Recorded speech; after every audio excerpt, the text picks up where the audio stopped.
ಸ್ವಾತಿ ನನ್ನ ಮರುತೆನ ಪೂರ ಕುಡಿಯಾತೇನಿ ನಾ ಜೋರದಾರ ನನಗ ಮೋಸ ಮಾಡಿದಂದ್ರ ಮೆಚ್ಚತಾನ ಹೆಂಗ ಮ್ಯಾಲಿನ ದೇವ್ರ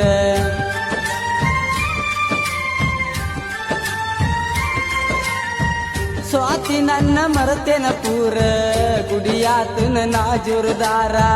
ನನಗ ಮೋಸ ಮಾಡಿದಂದ್ರ ಮೆಚ್ಚತಾನ ಹೆಂಗ ಮ್ಯಾಲಿನ ದೇವ್ರ ಮದುವೆಯಾಗಿ ಹೋಗ ಇನ್ನ ಚಂದಾಗಿ ಬಾಳ ನೀನ ಮಾರಿ ಮ್ಯಾಲ ಐತೆ ಕಳಿಯ ನಗಾತಾವ ಕೈಯನ ಬಳಿಯ ಗಂಡನ ಜೋಡಿ ನೀನು ಕಾಲ ಕಳಿಯ ಸಂಸಾರ ಮಾಡಿ ಜೀವನ ಗಳಿಯ ಏ ರಾಣಿ ನನ್ನ ರಾಣಿ ಮಾಡಿದೆಲ್ಲ ಮರತೀನಿ ಬಿಟ್ಟ ಹೋಗಕ ತಯ್ಯಾರ